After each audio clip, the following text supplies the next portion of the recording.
কালকে আমাদের রাজ্যে গণতান্ত্রিক মানুষের যে রায়, সেই রায়ে আমাদের সামনে ভারতীয় জনতা পার্টি বিজেপি সরকার গড়তে চলেছে। একজন শিক্ষক হিসেবে, একজন টিচার হিসেবে, একজন পরীক্ষার্থী হিসেবে আমরা খুবই আনন্দিত।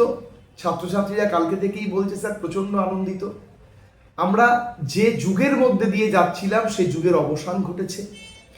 আমরা বুঝতে পেরেছি যে না, ভগবান বলে বিশেষ কিছু আছে। যত বড়ই শক্তিধর লোক বা ব্যক্তি বা তার পার্টি হোক না কেন, ডেমোক্রেসির সামনে বা ডেমোক্রেসি গণতন্ত্রের সামনে সব কিছু ফিকে। তো এইবার সবই হলো। এইবার সবচেয়ে বড় বা গুরুত্বপূর্ণ প্রশ্ন, নতুন নিয়োগ, নতুন চাকরির পরীক্ষা, যে সমস্ত পেন্ডিং চাকরিগুলো রয়েছে তার বর্তমান স্ট্যাটাস এবং সেগুলো স্বচ্ছভাবে প্রক্রিয়াগুলো সম্পন্নীকরণ, সমস্ত কিছু কিন্তু আমরা চাই এই সরকারের কাছ থেকে। এবং আমরা আশাবাদী, আমরা প্রত্যেকে, ছাত্র, শিক্ষক, পরীক্ষার্থী প্রত্যেকে খুবই আশাবাদী যে আগামী দিনে সোনার বাংলা যে ওয়ার্ডটা আমাদের প্রধানমন্ত্রী, মাননীয় প্রধানমন্ত্রী এবং আমাদের বিভিন্ন বিজেপির গুরুত্বপূর্ণ পদাধিকারী ব্যক্তিরা তারা বলছেন, হয়তো সোনার বাংলা গড়ার প্রথম পদক্ষেপ হবে যে আত্মগ্লানি বা আত্মস্নিগ্ধতা নিয়ে, আত্মগ্লানি বর্বরতার শিকার হয়েছে পরীক্ষার্থীরা বিগত 15 বছর থেকে, বিশেষ করে চাকরির বা প্রার্থীরা, তাদের দিকে তাকানো এবং তাদের দিকে যথেষ্ট গুরুত্বপূর্ণ পদক্ষেপ রাখা, যে কি কি পদক্ষেপ কেমনভাবে গ্রহণ করলে তাহলে একটা সুন্দর সুগঠিত বলা যেতে পারে সমাজ গড়ে উঠবে এবং ছাত্রছাত্রী পড়াশোনার গুরুত্ব হারাবে না। সবচেয়ে প্রসঙ্গনীয় ব্যাপার, পড়াশোনার গুরুত্ব হারাচ্ছে। ছাত্রছাত্রী কেউ পড়াশোনা করতে চায় না, যে পড়াশোনা করে হবে কি যদি শেষ পর্যন্ত আমরা দুর্নীতির কবলেই সবাইকে পড়তে হয়। সেখানে পড়াশোনা করা বিলাসিতা ছাড়া কিছুই নয়। সেই ধারণা থেকে এই সভ্য সমাজ বেরিয়ে আসবে।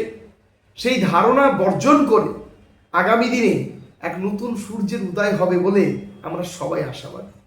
আমরা এই মর্মে দাঁড়িয়ে এইটুকুই বলতে পারি যে কালকে সরকার পরিবর্তন হয়েছে। এই সরকারকে 15 বছর মানুষ অনেক দেখেছে এবং চাকরি প্রার্থীরা তো প্রায় 5-10 বছর ধরেই বিরক্তিতার মধ্যে দিয়ে চলছিল, কিন্তু গণতান্ত্রিক রায়ের সম্মুখে কারো কিছু বলার নেই।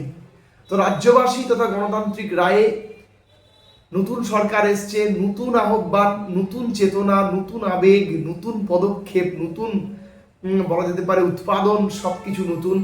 এবং আগামী দিনে আশা করি ছাত্রছাত্রী যে পড়াশোনাটা করেছে, পরীক্ষার্থী যে পড়াশোনাটা করেছে বা সকলে যে পরিশ্রম করেছে, যে যা ফিল্ডে পড়াশোনা করেছে, পড়াশোনার গুরুত্ব থাকবে এবং একটা নির্দিষ্ট উচ্চতায় আমাদের বাংলাটা যাবে, যেখানে বাইরের মানুষরা দেখে বলবে না বাঙাল মানেই কাঙ্গাল, এটা বলবে না, বলবে সোনার বাংলা। সত্যি সোনার বাংলা গঠনের প্রথম পদক্ষেপ শুরু হয়ে গেছে। আমি চাই WBPSC, WBSSC এবং অন্যান্য যে সমস্ত ক্ষুদ্রা, যে সমস্ত প্রায় লক্ষাধিক, প্রায় 5-10 লক্ষ ভ্যাকেন্সি বলা যেতে পারে রাজ্য সরকারের বিভিন্ন দপ্তরে ফাঁকা, সেই সমস্ত দপ্তরের ভ্যাকেন্সিগুলো যাতে ধীরে ধীরে অবশ্যই পূর্ণ করা উচিত। তার কারণ হুটহাট করে তো এগুলো হয় না। তো যদি প্রতিনিয়ত রিক্রুটমেন্ট এর মধ্যে ছাত্রছাত্রী থাকে, পড়াশোনার মনোবল পাবে। যারা পড়াশোনা করছে আগামী দিনে সরকারি চাকরি পাওয়ার উপলক্ষে, তাদেরও মনোবল বাড়বে। এবং যারা ছোট কচি কাঁচা 5, 6, 7, 8, 9, 10, 11, 12 ছেলেমেয়েরাও পড়াশোনা করে আগামী দিনে যে তারা একটা ভালো উচ্চতায় যেতে পারে, সেই স্বপ্নটা দেখার সুযোগ পাবে। আশা করি এই 15 বছরের কালো অধ্যায়ে ভাতা ছাড়া কিছু ছিল না। এবং বিশেষ করে সবচেয়ে বড় কালো দিন কাটিয়েছে সেই সমস্ত শিক্ষার্থীরা, সেই সমস্ত পরীক্ষার্থীরা যারা ভেবেছিল একদিন আমরা সরকারি চাকরি পাবো এবং একদিন আমরাও খুব স্বাবলম্বীভাবে সুস্থভাবে বাঁচব। আশা রাখি এই প্রতিবেদনটি সবাই ভালো লাগবে। সবাই কেমন লাগলো অবশ্যই জানিও। তোমাদের মতামত কালকের দিনের পরিপ্রেক্ষিতে তোমরা অবশ্যই কমেন্ট সেকশনে জানিও। সবাই খুব ভালো থেকো, দিনটি সবার ভালো কাটুক।